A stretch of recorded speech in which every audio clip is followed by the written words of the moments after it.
কি জানেন কলঙ্ক আমার দোষ আছে আজকা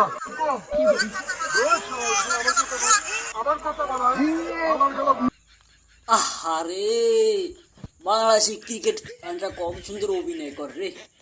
এরা পচানোর জন্য সেরা রে। এদের মুখে গালি কিছু আটকায় না রে, যে কোনো মানুষকে গালি দিতে পারে রে। এদের মুখে কোনো আটকায় না রে, তারা গালির জন্য সেরা রে। দেখেন ক্রিকেটারও ভালোরা কি পরিমাণ পচাইছে, তারা বাজে খেলছে থেকে তাকে তো এরকম পরিমাণ গাইল দেবে। হ্যাঁ আপনারা এখন আলাদা কি পরিমাণ গাইল দিল। বাঙালি হুদা হুদা কয় না, যেই জায়গায় যায় কই জায়গায় সেরা গাইল লইবে, বুঝতে পারলেন? এর লেগে বাঙালি আগাইতে পারে না। ক্রিকেটাররা তাদের কি পরিমাণ তো গাইল দেয় তোরা আলা, কি পরিমাণ খারাপ ওরা। ক্রিকেটকে ভালোবাসাতে কত গাইলেন গাইলেবে। যদিও আমাদের বাঙালি বা সোনার ছেলেরা ক্রিকেট ভালো খেলতে পারে না, সেটা তারা পারে অন্য জায়গায় ভালো খেলতে, সেই জন্য তাদেরকে এত পচাইবেন আপনারা। আপনারা খেলা লাগতে গেছেন কাদের, এইটা আপনাদের দোষ, বুঝুন নাই? আপনার দোষ এইটা, আপনারা খেলতে গেছেন কিনলে।